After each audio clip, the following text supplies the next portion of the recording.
Hello and welcome back to TEW 2016, the branding solution.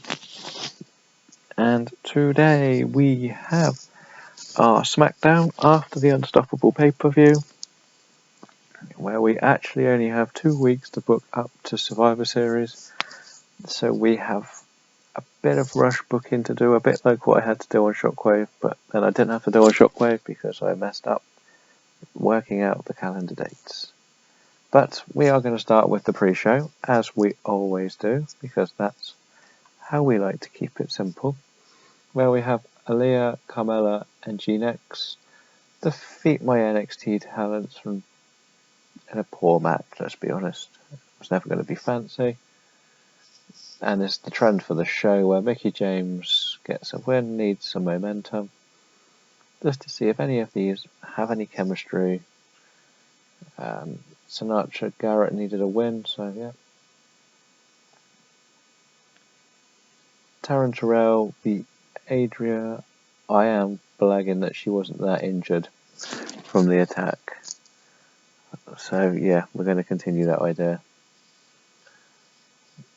SAS defeat Blake and Leah Tapper, and they're not a very good team, so they won't be used as a team again. Dana Brooke wins. I want to see how much popularity I can give this woman from just small pre-show matches. And I believe this is the main event, and pretty impressive for the performance ratings of these guys, the women. Gail Kim picks up a win over Nikki Glencross, who could well be one of the newest additions. I feel I need to. I've got a bit of a bridge between the main lot I use and the ones I want to try and burst into the next level. So I've got to work out which one I want to use most. We go into our main show now, where we start with Sasha Banks opening the show. She goes, I defended my title once again, and now I need a new challenger. So who wants to lose to the boss next? Which brings out Bayley, Alexa Bliss, and Charlotte, all staking their claims.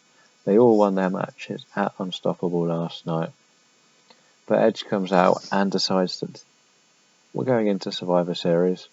So we're going to have Team Sasha Banks with Bayley, Paige, Becky Lynch, and the Women's Intercontinental Champion Asuka versus Charlotte, Alexa Bliss, Nikki Bella, Emma, and Summer Rae.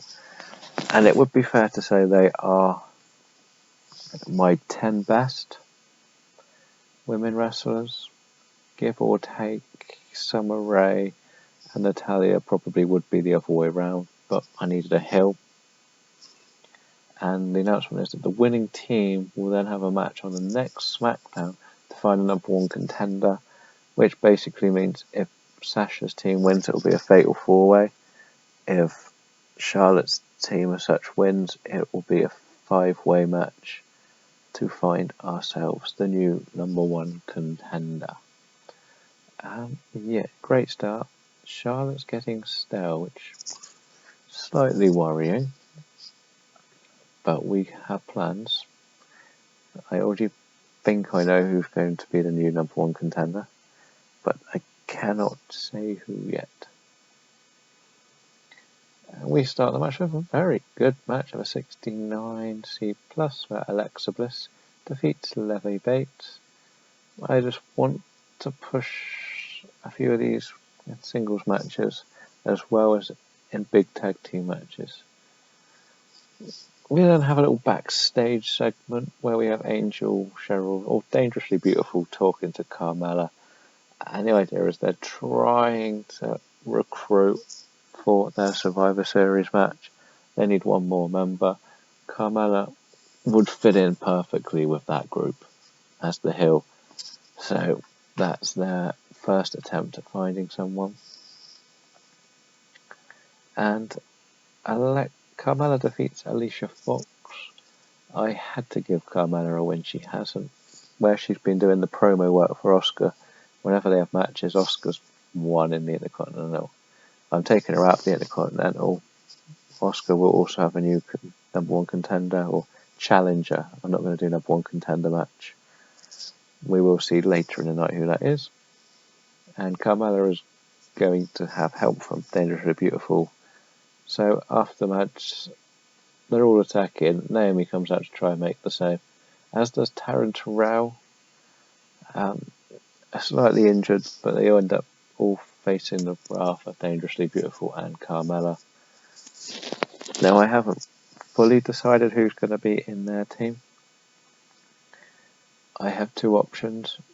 I'm either going to go with Forgotten Generation or Taryn Terrell and Natalia, and potentially just have a bit of a throwaway, like a pre-show women's match as well. So I think I could go Terrell and Natalia, slightly bigger names, but I want to also use Forgotten Generation. So we haven't, you know what it's like. You're close but no cigars yet.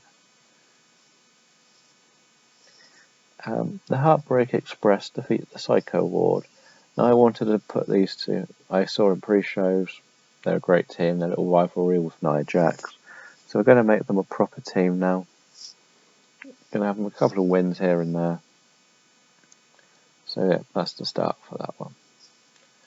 The Forgotten Generation cut a promo on Dangerously Beautiful, stating that they can come after their titles again, but they ain't going to win them this time. Again. And if Fox's clients want an extra couple of hands, we're ready to fight. So they are offering their services, which I think is good enough for me. I have other plans I could do, so we know where we're going. And Peyton Royce defeats Eva Marie.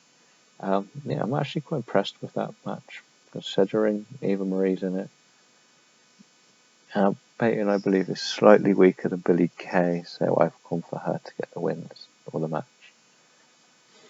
We have a backstage segment. We have Sasha Banks and Bayley saying that they could chat about how they could face each other at the next pay-per-view after Survivor Series, but now they've got to stay focused and make sure they don't let Charlotte and Alexa Bliss get one over on them, or no, Charlotte and Nikki Bella get one over on them. So yeah, keeps it strong, teases at a potential match in the future. We haven't made our mind up yet when or if. Summer Rae defeats Lo Shru with a Summer Crush. We're keeping Summer Rae having some wins here, and she calls out Asuka and challenges her to an Intercontinental match. Now that's the main reason why she's in the Survivor Series match. I wanted her to be the next challenger for the Intercontinental. That has actually been placed in the next pay-per-view. I won't show you the actual card, but it's going to be Breakdown, which is the first week in January. So there is a while to go to build up to that.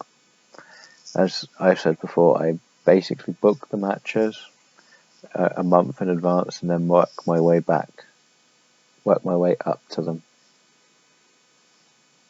So I don't announce them all straight away.